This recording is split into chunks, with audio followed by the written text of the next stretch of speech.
All right, good evening, everyone. Good evening, and welcome to another episode of Teen Talk Live. I am your host, Ann Dillard, and I'm so excited to be here with you tonight. I have a special guest, and I'm just gonna take a minute to share this video so that everybody know that we are here, and I'm gonna check to make sure that you can hear me on Teen Talk Live, and so that I could see the comments to share also. This. Okay. So again, I'm Ann Dillard, and I'm so glad to be here with you tonight. I'm a licensed marriage and family therapist, and I do have a private practice in Georgia. And I'm licensed in Minnesota, so I can see clients in Minnesota as well.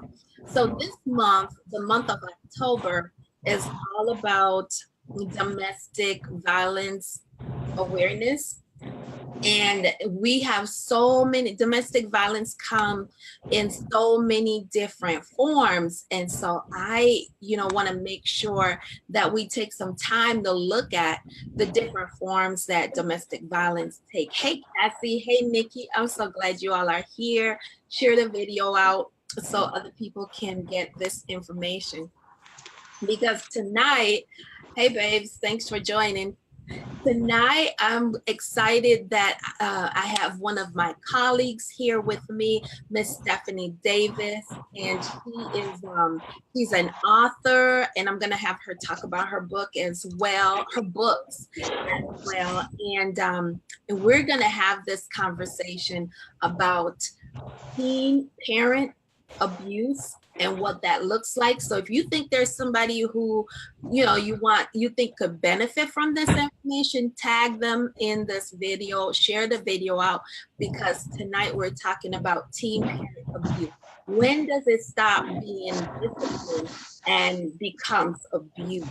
And we've both seen this in our practice over and over. And so we're going to have that conversation tonight about it. Welcome, Stephanie. Hi, everybody. How's it going? Pretty good. I'm so glad that you're here with me tonight to have this conversation. Me too. I'm excited. And it's not a really popular conversation, right? Because a lot of times when we talk about parents and we talk about, their leeway with their children, right. Something really important that you said is a lot of times if we're not seeing physical evidence of abuse, then we can just kind of turn our heads the other way and not really realize the other things that's going on. Right. So tell us about how do you serve in the world? What do you do? Tell us a little bit about your book, and then we'll jump into our topic. Okay. I'm a licensed professional counselor. I specialize in working with teens and adolescents, ages 10 to 21. I do have some adults that I work with, but mainly my clientele are youth and young adults. I start with crisis. Well, that's initially how I started getting into therapy. So those are your students or clients that experience suicide ideation or have attempted suicide, and your self-injurious ones. And then I go down to the general mental illnesses. And basically my goal in life is to just help teens and their families navigate through the tough parts and be successful. That is so important, because a lot of times when I tell people that I work with teens, I also have to explain that because they're teens and they're under the care of their families, I get to work with families as well. Yep. You get to learn a lot about the extremities. Exactly. So today we're talking about parenting abuse and what that looks like. So I'm gonna turn it over to you, and we're gonna just talk back and forth, but we're gonna come at it from the parenting styles. Can you share with us the parenting styles that we're gonna talk about, and then we'll just unpack them one by one? Okay, so there are 4 types of parenting styles that we're going to discuss, but we're also going to talk about how we maybe subliminally or we're unaware that we are imposing a certain level of abuse onto our children, which filters into how they see relationships or how they interact in relationships outside of the family. And so the first one is authoritarian. And so that's kind of like your military style parent that's really strict. You know, what I say goes, almost in the narcissistic category there. But even authoritarian parents have they'll at least kind of apologize, maybe not negotiate, but they're aware that maybe something needs to be fixed and it's not this clear cut. Authoritative, that's really like your golden one, the one that we strive for that has balance. And then permissive, or we call that your laissez-faire parent that kind of just lets the kid do whatever and expects them to govern themselves or just get it at some point. And then your detached and uninvolved parent. So that's your basic four. Sometimes they're called something different, but those are your four that we'll talk about today. Okay, so it's something because you said like the narcissistic parent, and I just did a show about the narcissistic parenting style. And the amazing thing about that is that with that parenting style, you can see it across all four. And sometimes it's really, really tricky because it's one of the styles that make you think that the parent is all in and with you, but it's only to their own benefit as long as it benefits them. Right. And so I think with the narcissistic parent, it's more of a manipulative space. Not only for the therapist, but also for the child. And so the child could be screaming or saying, you know, hey, I'm being abused. But because the parent is in a leadership role, it's kind of difficult to go against it. Because if the child is doing something wrong or misbehaving at that point, you almost want to side with the narcissistic parent, but you kind of have to dig deeper to say, is this fair? And then a lot of narcissistic parents tend to lack emotion when it comes to apologizing or saying, okay, well, no parent is perfect. So I always throw that out. I have a 15-year-old and I'm still learning and growing. I'm sure I can learn a lot from you all. But a narcissistic parent rarely apologizes or shows any type of emotion. Even when the child is doing something well, there's no positive reinforcement. It's almost like a glossed over type view sometimes. Right. And that is so key because those narcissistic pattern really it's whatever is for the benefit of the parent and to keep the parent in a grandiose view.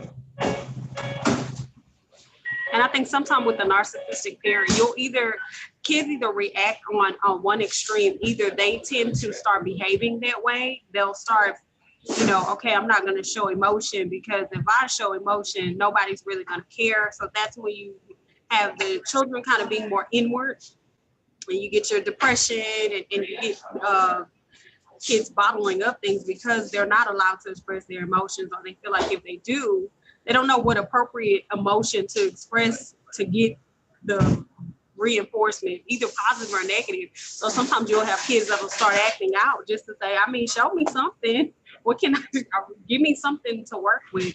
Or you'll have the kid that becomes totally aloof because there's not a lot of emotion in their household, or it's more like a business relationship, like just do as I say. So those kids tend to stay out of the way, and then they don't really develop relationships with anybody because they kind of detach themselves to avoid that psychological abuse and physical. Right. And sometimes the neglect as well. I also see with a lot of narcissistic parents that they play the neglect card a lot. With the silent treatment, or you know, you do it yourself and then they go off somewhere in a couple of hours or maybe days, especially with our team, you know, and no conversations, just leave. You know, there might be food there or there might not be food there, you know, based on how they're feeling at the moment. So I've seen that, and that's reportable. So those things with physical, sexual, and neglect, those types of abuses, you can report those, but that emotional and physical and psychological abuse it's hard to detect until sadly something happens where the kid acts out and then you get to the bottom of the situation. So I really try to hone in on those as well, because those are the scars you can't see.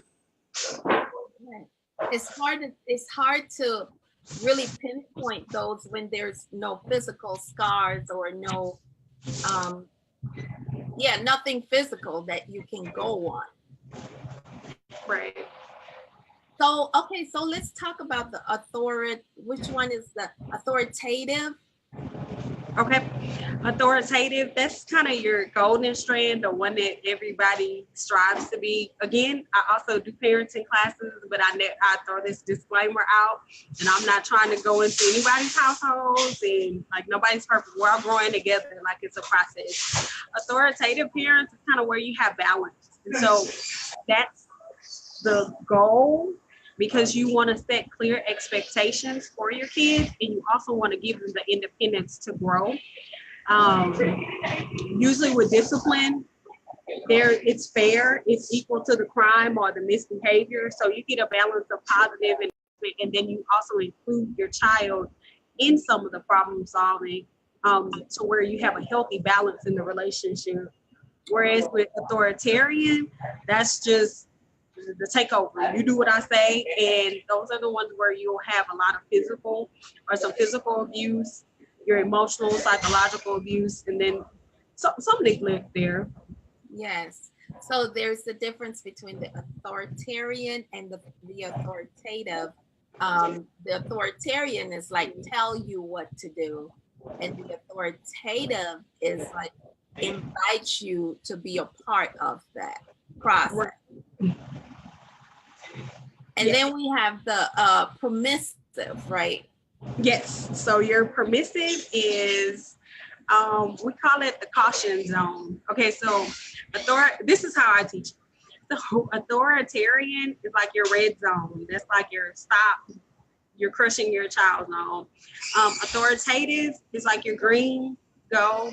And then permissive is the proceed with caution. And the reason why we say that is because they're not abusive in a way that is physical or sexual or emotional in some ways. Well, there's a twist to that. But their big thing is kind of neglect, because they let their kid pretty much just do whatever they want. And so kids, typically with permissive parents, that's that laissez-faire parent where it's like, okay, go have fun, and you hit your head a couple of times. They don't have a lot of discipline or strict guidelines.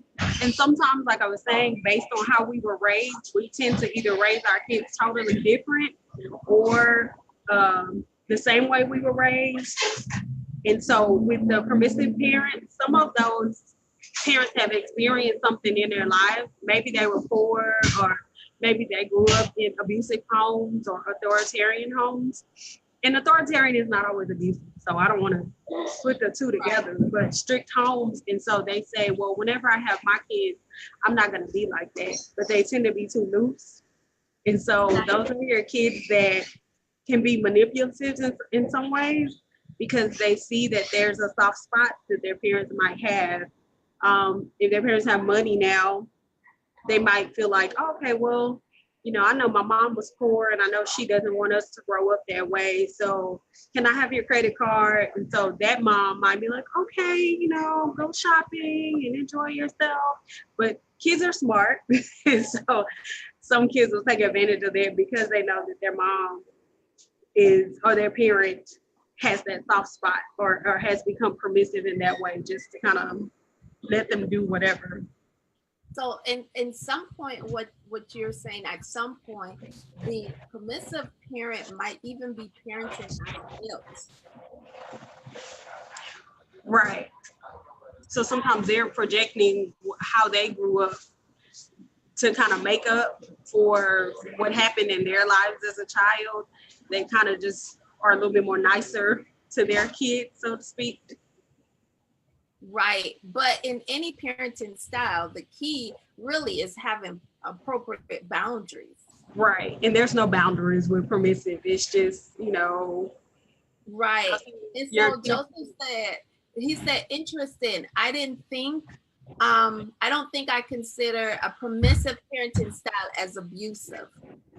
no, just the reason why we would say there is some abuse. We won't say any of these are abusive per se, but they're about abuse if you're not careful in this, whatever level you're on. If you're not careful, sometimes we are unaware that we are being abusive, because abuse kind of has this negative connotation, and so sometimes we don't really understand or see it until somebody points it out and says, "Oh, is that me? I'm acting like my mother," or that's how I was treated, And so you have to have these checks and regulations. Their permissive parents are more so their abuse, if you would say, would be neglect, because they're not really up on it with their kids. And so sometimes it can be that they don't really know how to parent. And so, they grow as you go type thing. And so a lot of neglect could be there because they're nervous or they don't know exactly how to parent the right way, if there's a right or wrong way. And so they kind of have a standoffish space to it. Or something happened to them when they were younger, where they just kind of have a hands-off approach, and they're not going to be as aggressive as they were, or they don't want their kid to grow up the same way. So they tend to be a little more free with their children. And very lenient because again, like you said, they don't want to do what their parents did, or they might want to be their child's and not necessarily a parent. Right. And I think with this type of child, sometimes you have a hard time disciplining, because they're the ones that kind of actually turn narcissistic or have narcissistic kids. Yeah, sorry, I'm gonna start with a lot of noise, but sometimes the permissive ones, because they're so loose, they tend to produce narcissistic traits in their kids, because their kids feel they're entitled to something, or they feel like they don't need to be disciplined because their parents haven't said anything to them. So you have trouble correcting them because they don't see anything wrong with it, because at home they're not being corrected. Exactly. Let me take a break just to welcome our guest. Hope, I'm so glad that you're here with us. Hey, Krista, thanks for joining us. And Nikki Jones, Star, thanks for everybody. Hey, Regina, thank you for being here. I'm talking to Stephanie Davis tonight, and she's a parent educator. She's also a licensed counselor. Hey, Patrice, thanks for being here. And we're talking about different parenting style, because we're talking about parenting and how that shows up in different ways, not just physically, but in other ways that we need to really, really think about. So, okay, so we talked about the permissive, and what the other one was like the total avoidant parent, right? Detached. So that's your uninvolved parent. That parent is typically the one that is aloof. Now, the permissive parent knows what's going on. They just choose not to deal with it. It's kind of like it'll go away. Yeah. Or, they'll figure it out. They allow more creative space. We kind of call those your hippie parents, where it's like, oh, it's okay. It's a part of the phase of life. They'll figure it out. Now, your detached parents are just, they don't want anything. Now, that is the biggest form of neglect. They don't want anything to do with it, with the child, with the situation. It's a you handle it type thing. And we see that a lot. I'll say we see that a lot sometimes with students that I used to work with, where parents are either single moms, or they're just tired. They might have other small children, and they just kind of let someone else be responsible for the parenting. Right. So let me read a couple of comments. Joseph said, I consider neglect as not giving their children their basic needs. This conversation is changing the way that I think about neglect. Good information. What do you say to that? Okay. Well, I think that's great because that's one of the things that I'm trying to do, bring awareness to just relationships in general and how we can cultivate, well, the family is the first unit that our kids learn from. So I think if we can change and tweak some things so that we can grow healthier kids, I think that it's beneficial. And so, yeah, neglect could just be ignoring someone. And there was a study that I read about that, and I wish I wrote that in my notes, that talked about how neglect is just as powerful as physical abuse because it stares the same emotions as someone ignoring you or someone if you're trying to reach out to a person and that person closes the door or decides not to talk to you for long periods of time, you feel the same type of emotions as if someone hurt you in another way. So yeah, some people feel like I've even heard kids that I work with that said, you know, it wasn't even about the physical abuse. It was that they never wanted to talk to me. And so even with the kids that may have suicide ideation, a lot of it, that's the neglect right there that they'll say. And some of them were sexually abused and emotionally abused, but that neglect is kind of always in there because they'll say, well, they just turned away from me. They just stopped talking to me.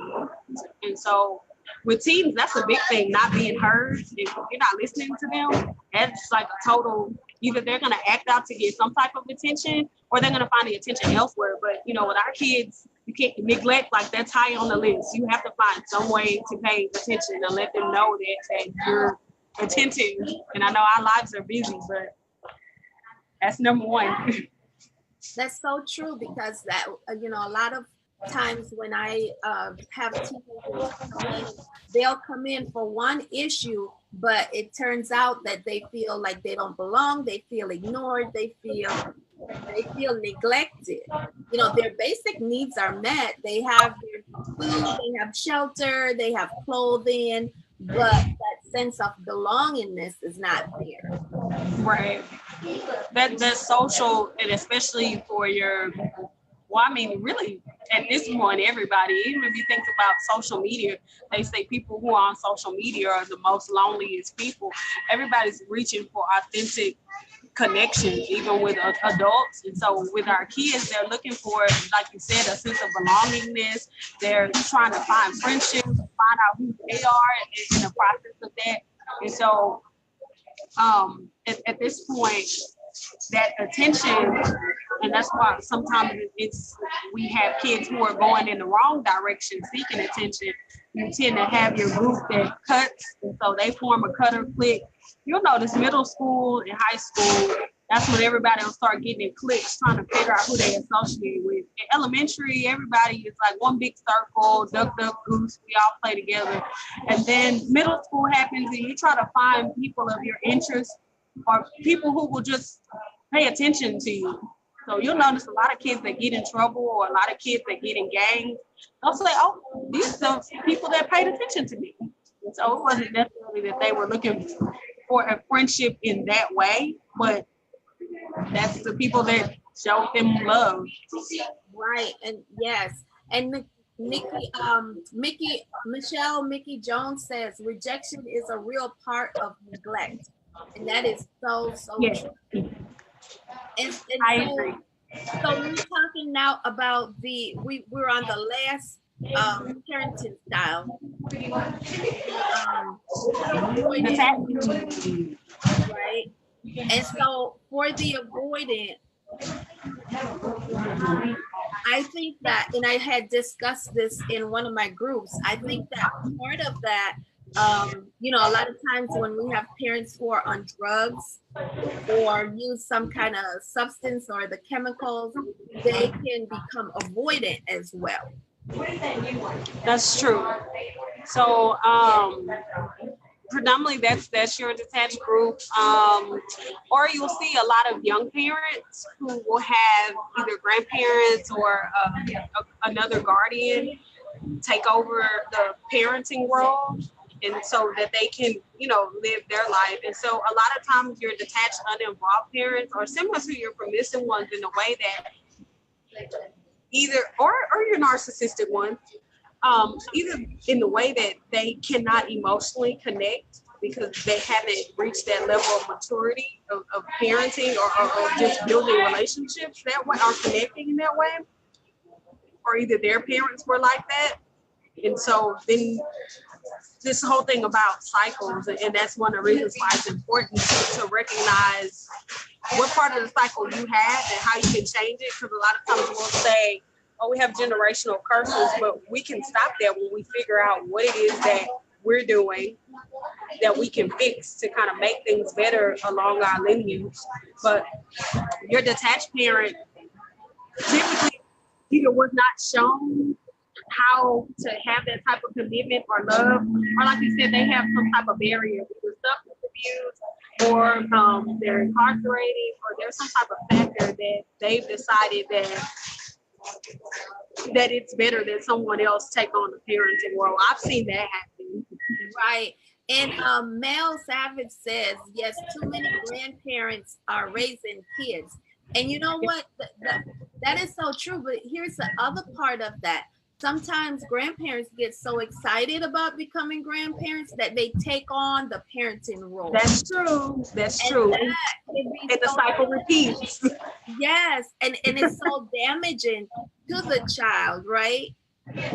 Because then that's, if you notice, that cycle repeats. And so the parent or the grandparent becomes more the authoritarian parent, where I'm going to take over. And so you're going to sit back. And so if you haven't grown past that point, even as adulthood, there are some people who will still not challenge their parents, who will either avoid them or give in to them. And so that's kind of where you get the constant manipulation going.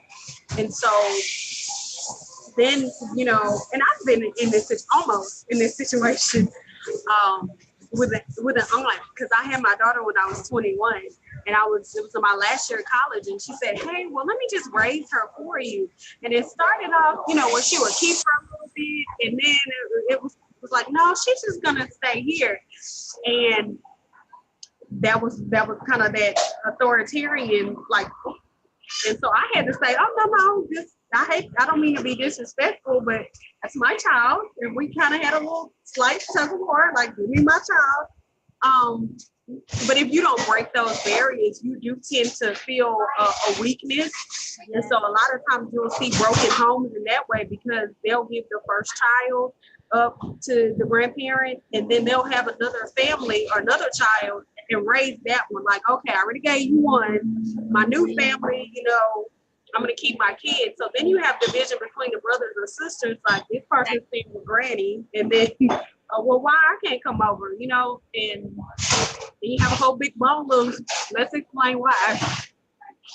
That is so true. And I see that so often. By the time parents become grandparents, I think sometimes we've learned something, kind of redo some things. And so we try to redo it with our grandkids. But it's that right to remember to let our children raise their children. Yeah. I think it's okay to help, and I'm definitely all for the village, but I think it should be healthy boundaries. And sometimes we need to be the ones to set those and call them out, because our kids suffer. And you'll have a lot of kids that'll come back and say, well, why didn't you come get me? You made me stay with granny. And some parents will say, in the conversation, well, you were there and I just thought you were happy, or I just didn't want to cause any confusion. And then there's sometimes the guilt that they feel because the parent has helped. And that's that psychological abuse that sometimes we unknowingly as parents will say, well, I did this for you, so you could at least do this for me, or I I paid for you to do this, or I didn't act like this when you asked me to do this for you. So those are just different flags where you can tell or recognize that that's some psychological abuse. When people start playing mind games, like, wait a minute, okay, you did do this for me, but why do you feel like I owe you? Like, it shouldn't be a tit for tat. And I think that we need to teach our kids that as well, and also recognize when we're doing that too. Because our kids start seeing that in other relationships where, especially when dating comes, well, if you love me, you would, or if you like me, or if you really want me to like you, you would do this. And so then we say, well, we didn't teach you to be like that, but sometimes subconsciously the things that we're doing, they carry over. And so they think and they say, well, my mom used to kind of say stuff like that to me. So, I want this person to like me, so let me do whatever they're asking me to do. Exactly. And that is so unhealthy. But I think it's important that we realize that our first relationships, which is with our parents, they set the blueprint for our other relationships in life. Yes, that's true. Wow, that's good stuff. Hey, let me just welcome Tanya. Hey, Tanya, and everybody. Thanks for being here. And Derby, thanks for being here. And Monica, my colleague Monica, thanks for being here. If you all are still here, say hello and share the video, because this is really good stuff. We're talking about the different parenting styles, and we're talking about how abuse happens in relationships. Might not be physical, might not be something that you can see physically, but just be aware of the emotional and the psychological damage that we're doing if we're not conscious of how we're parenting. So Stephanie, tell us a little bit more about, how this transfers into our other relationships. Because again, like we said, hey Sabra, like we said, this becomes the blueprint for so many other relationships. Well, yeah, I'm actually teaching a class on this. And so one of the things that we ask parents to identify, and you guys can do this on your own. Like, I know a couple people just came in, so we talked about the 4 types of parenting styles. And so I asked parents to be honest with themselves and identify which parent are you. And it's like a no judgment thing. And I have them kind of check off. There's a checklist that, okay, what are some things that you might be guilty of doing? And some of them will laugh and snicker about it. It's like, oh, yeah, I do this, So the parenting styles were authoritarian, and that's your kind of military parent. You do as I say, no asking questions. Just, that's what I say goes. And then authoritative is kind of like your golden strand of parenting styles, and that's where you allow your child to have some independence, but you set expectations and standards and fair consequences if they're broken. Not, I'm going to beat you just because I'm mad, because you made me mad type thing.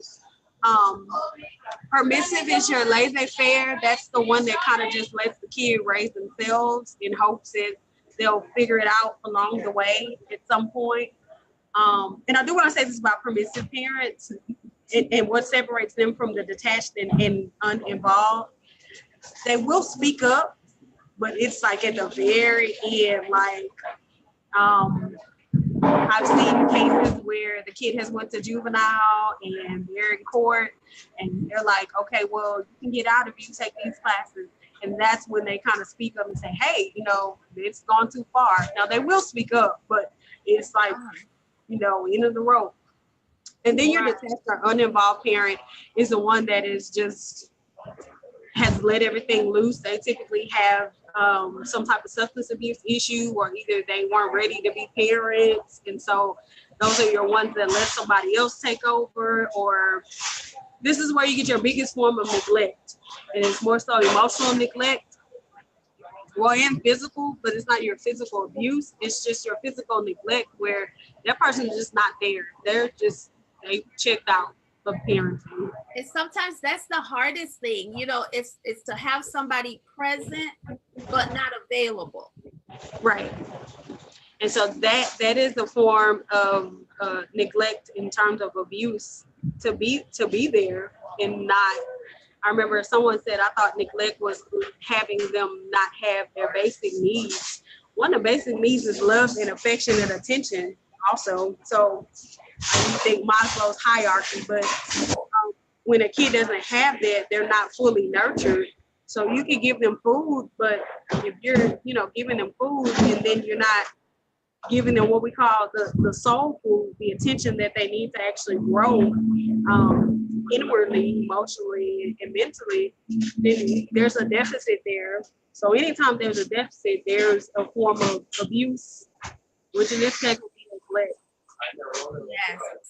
I think this is so key for everybody to know. I think it's very important.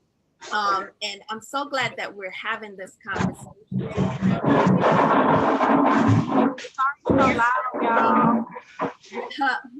If you she had to join us from the coffee shop, so that's the noise that you heard in the back. Sorry. That's all right. So if you all have questions for Stephanie, just drop them in the comment section, and we'll get them answered. And I mean, this is so key. So Stephanie, tell us about your classes and where do you teach these classes, and are they done virtually, and how can people find you? Okay, I am actually, 2019 is my year. I'm going to try to do some virtual courses. So I will send you guys the information. You can follow my page. I actually host these classes in schools, and I also sometimes do local libraries or community centers where we just address issues that are happening in our neighborhoods, and then we talk about the parenting styles and really kind of get to the root of the issues one by one. And so my goal with these classes and therapy and a lot of other community events I host is just to erase the stereotype that's associated with therapy, especially in the brown or, our African-American community, that there's something wrong with you if you seek therapy. I think that there's something right with you, that you have the courage to fix whatever it is that you feel like is not projecting you into the place that you want to be. And I think as adults, we have to take that stand because our kids are watching us and they're following us. So that's important to me to really get out. And yeah, right now the classes are going to be at several locations in the Houston area. So if you're in Houston, you can follow me and I'll definitely give you the information. So the name of my practice is Heartwork Trending Counseling and Consulting. My website is www.heartworktrending.net. And I'm on Instagram sometimes. I'm thinking about getting a social media person, but it's at Heartwork Trending. If you're on Instagram, you can follow me. Let's see what else. I've also written 2 books. The first one is Unmask the Journeys and Its Lessons. So this one is a book of poetry that encourages people to write their stories. I believe that journaling is a positive way to plan your life, project your life, promote your life, but also it's a way to inspire, to get out things that maybe you didn't feel comfortable sharing. And so in my therapy, I encourage people to do journaling. I also have parents journal. And I also wrote a curriculum called the Heartwork Journal. And the Heartwork Journal pretty much teaches people how to write to heal. And so there's different strategies in there. We talk about how you can write through depression. There's goal setting. I would show y'all, but kind of hard to flip and hold the phone. But there's positive affirmations here and a journal space on this side. So I wrote it for parents because they asked, well, what can I do outside of therapy? How can I explain to my kids, or what is a good talking piece for my children? So the journal has different activities that talk about how to problem solve, conflict resolution, positive affirmations. I think that is so important. The way that you speak to yourself is the way that you operate. And so we teach our kids to pull out positive things. I mean, I've heard of adults using it, so yay, I'm excited about that. But so that's what's going on with me. Well, congratulations on your book and on your journal.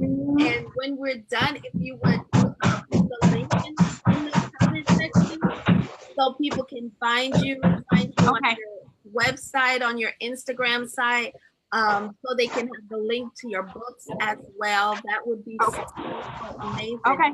And the other place that you can find Stephanie is in my mother-daughter group. She is a member of, yes, she's a member of Building Authentic Mother-Daughter Relationships. That's the group that I started to help mothers and daughters navigate that relationship. And we talked about some of those parenting styles that has caused different things or has resulted in different ways of us living and believing. And so join our mother-daughter group, which is called Building Authentic Mother-Daughter Relationships. Hey, Deborah. Hey, Audra. Thanks for joining. And so there's so many different resources there. And Stephanie, feel free to share any resource in the group that you would like to, because we have to heal these core relationships so that we don't continue those patterns, right? Yes, yes. So I'm so glad for everybody who stopped in tonight, joined us, and participated. And Joseph said something that was really good. I wanted to bring that up before we close. About basic needs. A lot of people are not taught that love, attention, and affection are a part of our basic needs. True. And so we have to change the narrative, and we have to really do some reteaching in our community so that people stop abusing. I was going to say something today. I also think that sometimes because we've been hurt in life or maybe relationships, I'll say that just from being a single parent, we tend to feel like we can't show emotion, and that starts to, we can overdo things sometimes, because if we haven't dealt with the hurt that we experience from either being divorced or just, sometimes people say the angry single mom or whatever the situation is, if we haven't dealt with that, we do tend to shut our kids off more, because we start becoming this person who feels like we have to be stoic, or feels like, we show vulnerability, then we're going to show weakness. And so we do have to remind ourselves that, hey, our kids are here, because a lot of times it's hard to, once you get to that space and you're dealing with your own hurt, if you're the type of person that shuts everybody out, then you'll tend to start showing those abusive patterns to your kids and not really even recognizing it, because you're hurting. And so that's another reason why therapy is really good, to have that space to kind of talk whatever it is that you're dealing with out. So when you get home to your kids, you can be whole and you can show that love and affection, because you've had a space to really let your feelings out. So that's another one of the things about love and affection, that sometimes we grow cold with life issues and we forget that the kid is there. That is so, so true. And because, there's that quote, I mean, and it might sound redundant, that says hurt people hurt people. And that goes really, really deep. So I just wanted to say welcome, Sister Kimball. I'm glad you're joining us. And for those of you who are catching us on the replay, just let us know that you've joined us, #replay. And please remember to share this out, because not only do we want to be aware of abuse that's happening, we want to educate so that we can stop the abuse. Yes, break the cycles. Break the cycles. And that's the only way, really, I believe, to stop it, education, because a lot of things that we've done, and I've been guilty of some of those things too, we have no clue that that's abusive. And so we need to educate.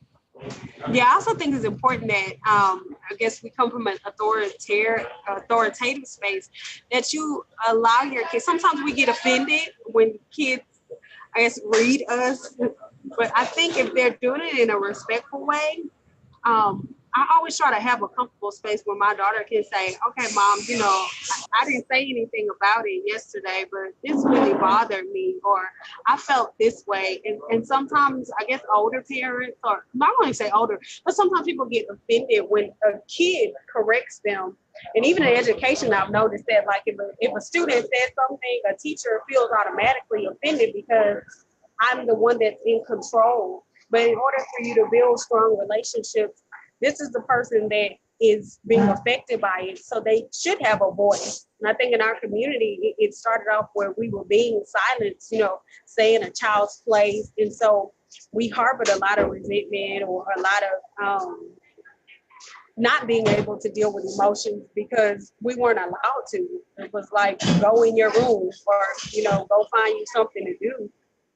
Yes. And that might lead to why we're not as full of emotion or not able to express our emotions. So our emotions tend to come out as anger because we weren't really taught or provided a space to verbalize unless we were in a healthy environment. Other than that, it was like you pick up the pieces and you move on. Don't talk about it. That's right. And I know that I'm guilty of a lot of it, and having learned, you know, being open to learning different things is really liberating, very liberating. And I'm so glad that we have this information available. Joseph was saying this is good because it goes beyond physical, emotional, and sexual abuse. Good education about other forms of abuse, which we don't really talk about. Right. Yes. So I am so glad. Hey, Bridget, I'm so glad for you all joining us tonight with Miss Stephanie Davis, talking about the different type parenting styles and how abuse happens that we sometimes are aware, sometimes we're not aware of in our parental relationships, and how we carry those messages and those ways, lifestyles over to our other relationships in life. And when we're done, Stephanie's going to drop a link to her books and also to her website where you can learn more about the things that she has to offer.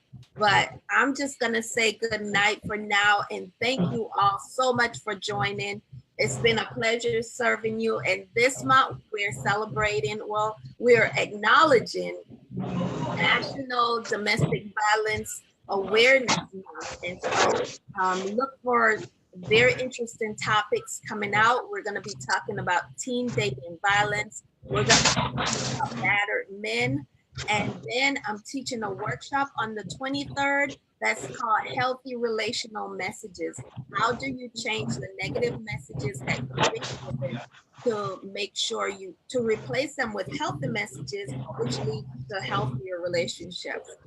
So, Stephanie, if you have just something to say, just share with our audience, and then we're going to close out. Good night.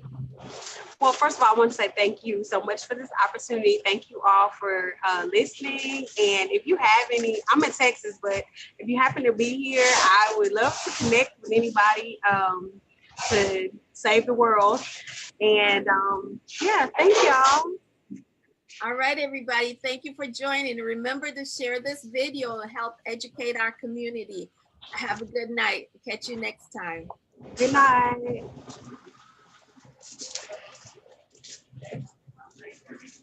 Okay. Yay. We made it through. Well, thank you. This was fun. Yes, thank you so much. And if you just hit the comment section with those, that would be so amazing. Okay, I will.